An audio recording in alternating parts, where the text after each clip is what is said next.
Welcome to our course NPTEL courses on DC microgrid.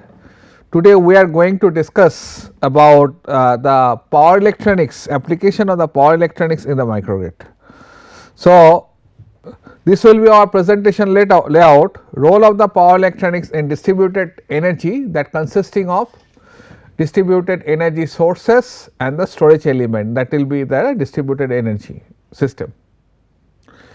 And then power electronics in AC microgrids, converter topologies in AC microgrid, and power electronics. Then we shall discuss about that what are the specific changes we require in power electronics to incorporate DC microgrid. We have seen that while using a DC microgrid we get rid of many AC to DC converter, as many as 3-4 AC to DC converter in a particular topology we have shown in previous classes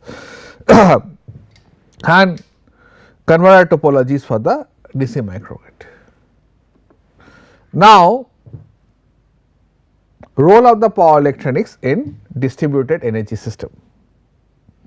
You see, these are the distributed energy sources, these are the PV, solar PV or wind or micro turbine, fuel cell, it may be diesel IC engine or the battery free fuel or the any other storage devices, thermal storage devices. Then it depends, if it is a wind then it is AC, if it is a battery it is DC, if it is a solar it is DC. So, it can be AC to DC or DC to DC converter. AC to DC converter, if the input is your variable AC, for this you convert into the DC, and if the input is variable DC, for example your solar, it will change its output voltage and current depending on the irradiation and the temperature. So, for this reason we require to have a DC to DC or AC to DC converter. Thereafter, essentially you require a DC to regulated AC converter, and generally these are PWM converter, and thus you will be injecting a lot of harmonics into the system, and there are topological advancement here also there. Instead of this 2 level inverter we go for the multi level inverter, and thereafter you will have that filter to filter out those harmonics, high frequency harmonics, and ultimately you have a point of common coupling, and these are the area of the utility where it will interact with the grid, and you may have a local load also, and you can dispatch power in bidirectional way. So, this is something the overall role of the power electronics here. This block is the power electronics. So, power electronics interface accepts power from DERs and converters, it is required for maintaining voltage and for variable voltage and frequency. The generalized Borg diagram representation of the power electronics interface with distributed system is shown in the figure.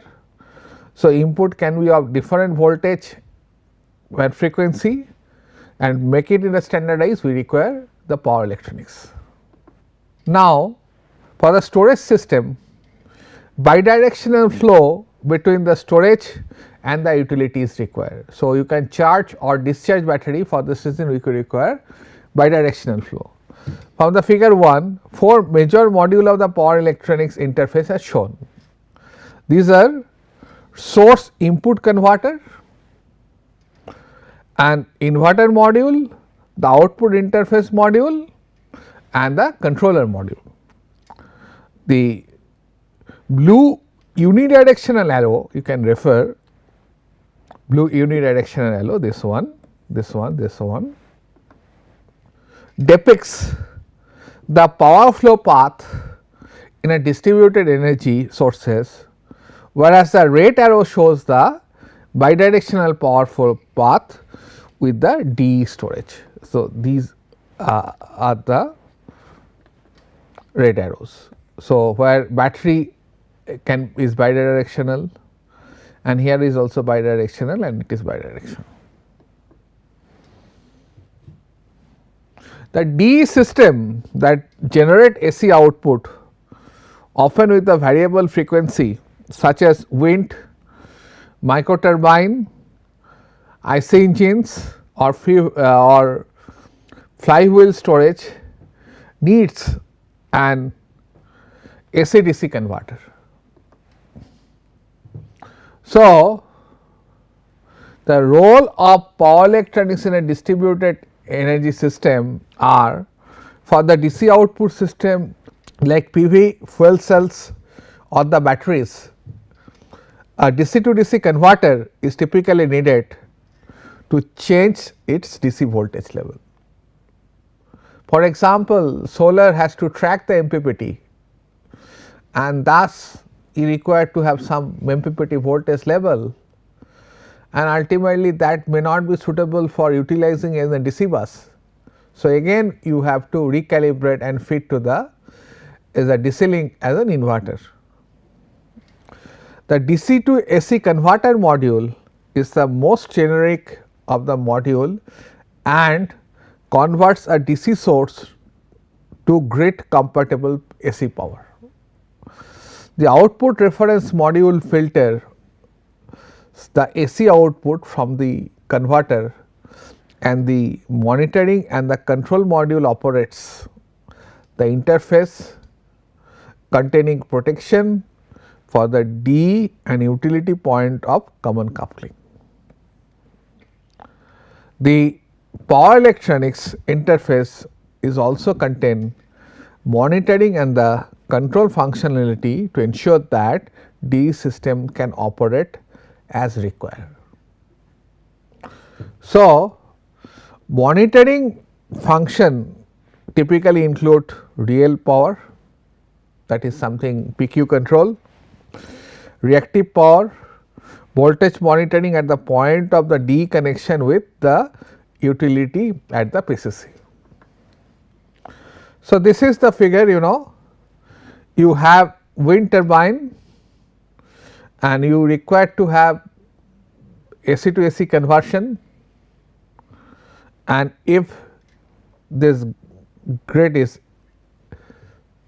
AC, there is a solar panel and from there you convert into the AC power and that and required to be synchronized,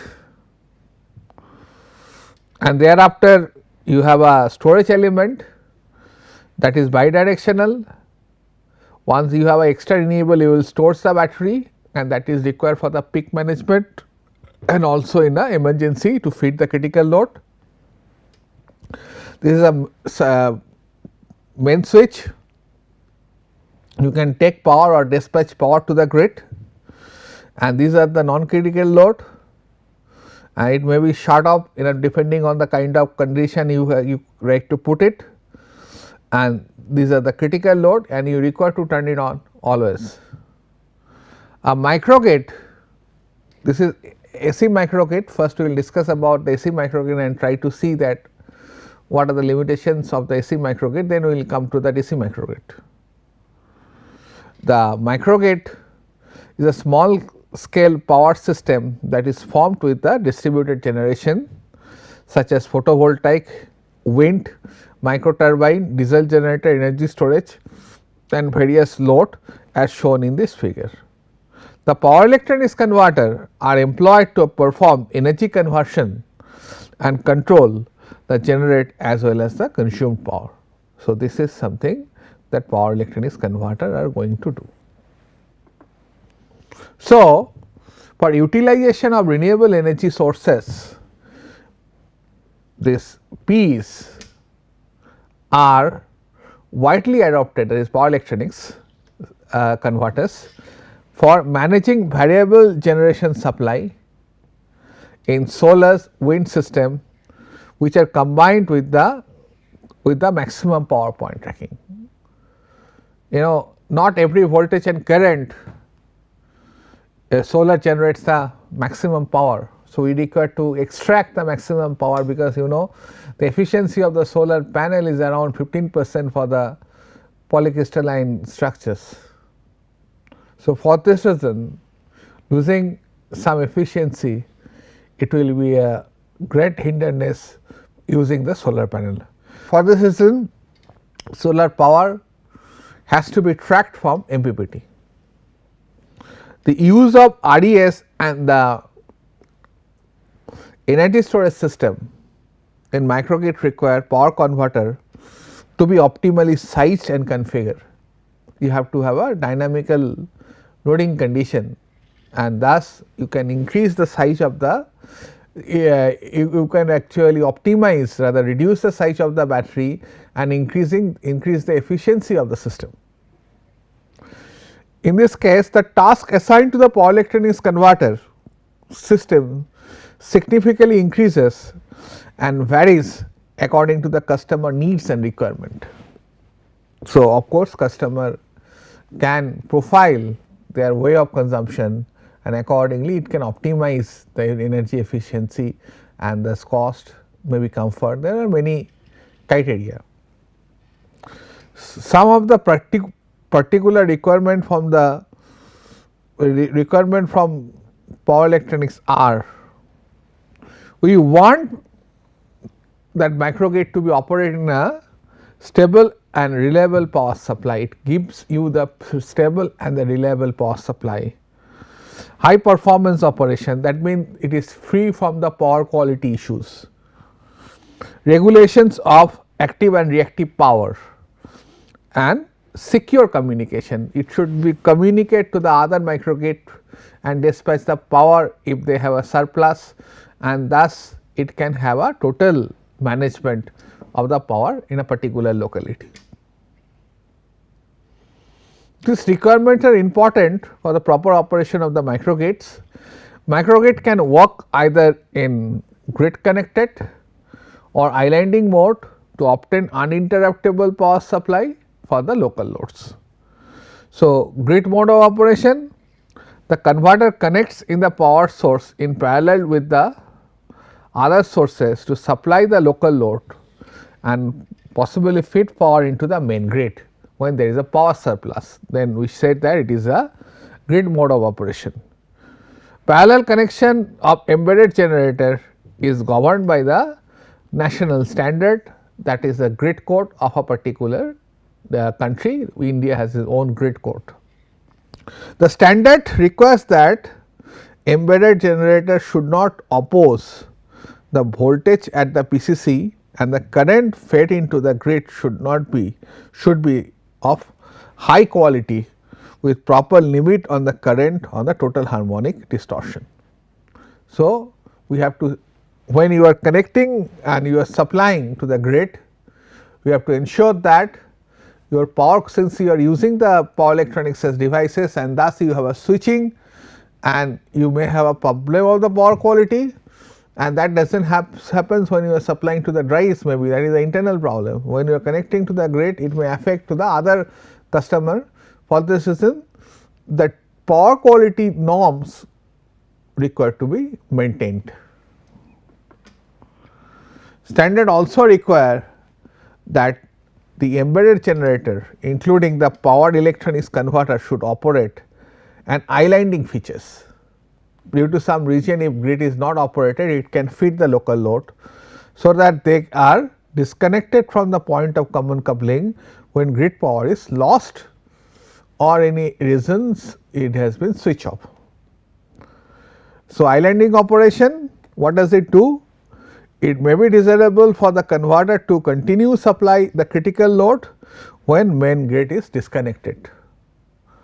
Then it will go to the islanding mode of operation, it will cut the non-critical load and only feed the critical load. In this case, converter needs to maintain a constant voltage and frequency regardless of the load imbalance or the quality of the current, which can be highly distorted if load is non-linear. So, it is obvious that power electronics, now we talk about the converter topologies and the power electronics in AC microgrid that we will be using. It is obvious that power electronics have been playing a critical role in distributed generation system to convert various energies from other form like solar from the electrical energy, that means solar, wind, into the electrical form with the maximum possible efficiency and the reliability. Let us consider some overview of the power converter topology used for wind, solar and storage devices in AC microgrid. Power converter topologies from the wind turbine. The variable speed wind turbine utilizes full scale power electronics for interfacing wind turbine to the grid. And one of the advantage of the wind, it is available throughout the day and night, that payout factor is quite high. The generating system uses conventional or the permanent magnet synchronous generator to convert wind turbine into a variable voltage, variable frequency output that varies with the wind speed.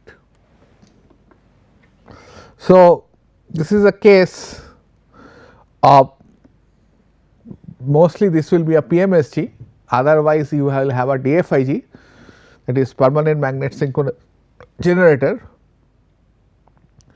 and then since it is a variable speed, it required to be rectified, and generally rectification has been done with the control rectification, because this required to have a MPPT tracking.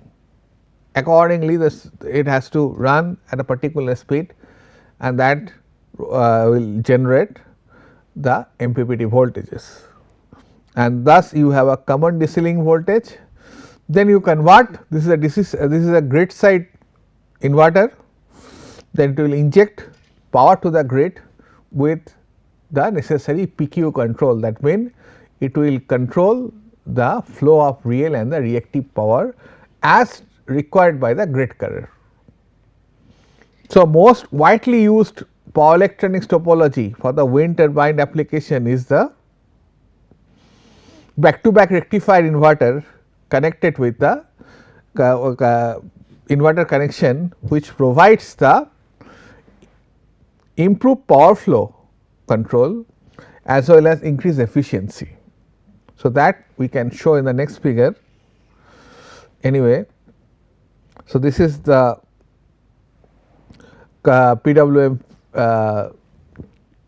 technique it will be using in case of converter topologies. A PWM based IGBT bridge rectifier, the variable frequency, variable voltage power from the wind generation is been used. The rectifier also supplies the excitation needs for the induction generator. The inverter topology is identical to that of the rectifier, and it supplies the generated power at 50 hertz or 60 hertz as prescribed by the grid or the utility. So, now we will talk about the power converter for PV. So, power converter topologies can be classified into the two main categories. These are the dual stage PV inverter, that means first you have a DC to DC converter that will track MPPT, generally it is a boost converter. Thereafter, you have an inverter that will convert the DC into the grid voltage, or you may have a single stage DC to AC converter. So, this is the power flow diagram. You have a DC panel, thereafter you have to have a small filters, mostly capacitors. So, because of the input current switching has to bypass. So, you have a DC to DC converter, essentially you get a DC link, and this task of this DC to DC converter is to maintain that is track the maximum power point. Then this AC to DC converter or inverter will generate the voltage and the frequency as per, and the other power quality issues THD as per the grid norms, and it will be fit to the filters to meet the grid requirement, and it will be connected to the utility. This is the dual stage converter. In dual stage inverter, DC to DC converter is controlled by means of the MPPT based technique in order to obtain the maximum variable power from the PV panel, while the DC to AC converter controls the grid injected current. This single stage inverter topology does not need DC to DC converter, which reduces component count and cost of the overall system. Now comes to the topologies actually required for the energy storage, and it has to be a bidirectional DC to DC converter. As discussed, ESS play a vital role in the microgrid in order to maintain the stability and the robustness, as well as to improve the power quality microgrids. In general, the bidirectional DC to DC converter has been used to connect these ECS, that is energy storage devices or system, to the microgrid in small case system. If an ESS is connected to a large scale microgrid, the cascade H bridge power converter is used, because it allows the connection of a huge amount of energy directly to the microgrid. The modular multi-level converter MMC, which is very much suitable because it has independent DC sources as a panel, is suited very much for DC voltage operation, connecting the huge amount of batteries in series.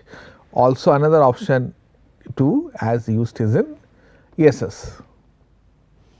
In DC microgrid, power converter used to interface the source and the load, and also an interface to AC grids. The DC microgrid decouples the frequency, voltage and phase of the various AC generations and consumption element in the microgrid by use of suitable power electronics converter. Now, figure 5 will illustrate that the DC bus based microgrid or DC microgrid, the interface between each energy sources, and DC bus has a power electronics converter to maintain the required DC bus voltage.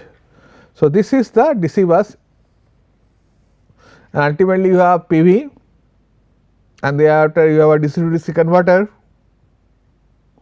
you have wind, then thereafter you got a AC to DC, thereafter DC to DC converter.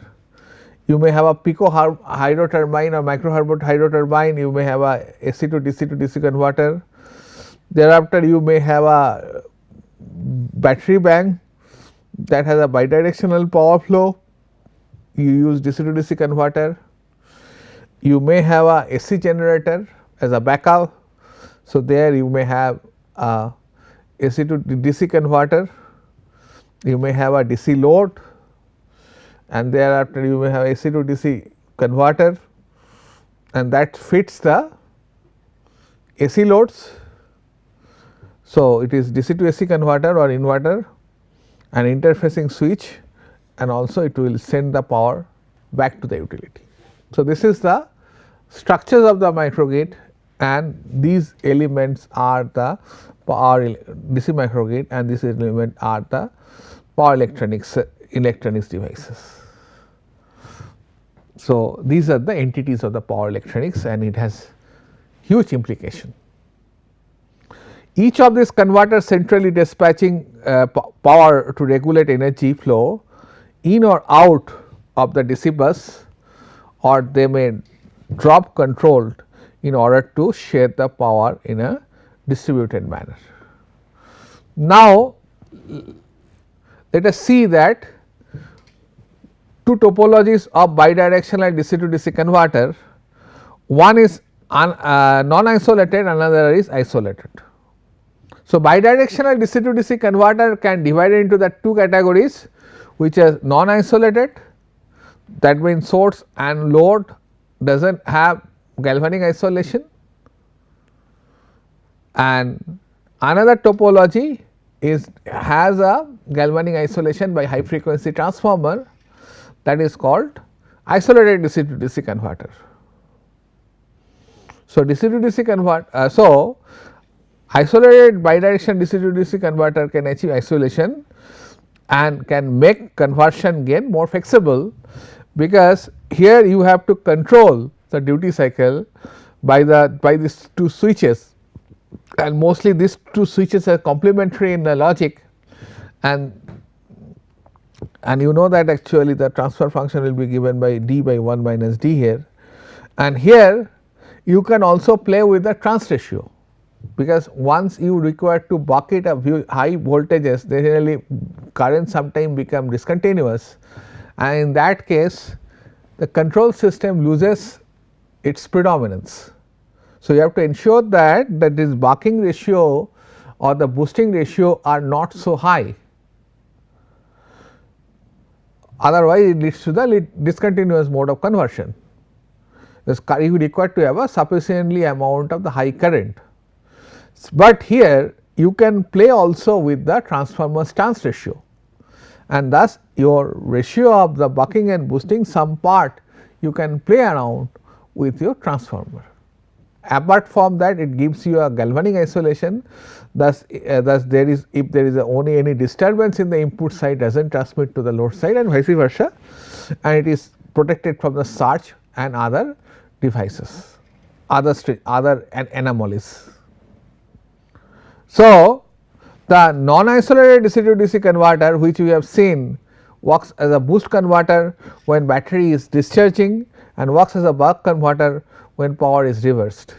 And you can have a different altogether this opposite topology, that depend on the kind of way you are using it. Generally bus voltage are higher, battery voltage are lower. So, once you are charging this bus from the battery, so it required to be buck, and once you are feeding battery to the bus, it required to be boosted, and for this reason you require a boosting. But it may so happen you got a bus voltage lower and your battery are at a higher voltage, you can do the reverse operation. The topology is very simple. Advantage of this, that topology is very simple in case of the non isolated DC to DC converter. It only needs to pause switches and high frequency inductor to build the topology, and we can incorporate the soft switching action into it, and thus we can get a very high efficiency into the system. Isolated DC to DC converter shown in figure 6b needs convert DC voltage into the high frequency AC voltage to interface the transformer, and then rectify the high frequency AC into the DC. Again this topology has a more complex operation, more switches, and of course there are more challenges, but there are lot of advantage to this topology. One, its power handling capability can be anything, and for the full bridge configuration it can handle a power as big as a megawatt level. Then it has got isolation, protection is fully ensured, and you can play around with its actually stepping up and with the transformer ratio, and the stepping up and the stepping down, it can be easily managed, unlike that direct DC to DC converter or non isolated DC to DC converter. So, the dual active bridge, we shall abbreviate here DAB, consisting of two active full bridge which is symmetrical from both sides. The leakage inductance of the, you can see that you can have a mirror image that side. Leakage inductance of the transformers LK works as a power link between the input side and the output side. So, this is by controlling the voltage induced crossing the two parts of the leakage inductance, the transformer transferred power and the power direction can be regulated. So, you can change, this is bidirection, you can change this point to this point by switching, and this, and you can, and it will be charging, and just reverse you can do from this point to this point also you can do when you are actually discharging your battery. DAB converters have many advantages as such as ZVS, that is 0 voltage switching, that is soft switching, range for the for these power switches over wide variation of the load, bidirectional power flow control and symmetrical architecture in topology. Thank you for your attention. We will continue with the DC to DC converter in a microgrid or a power electronics application in the DC microgrid in next class.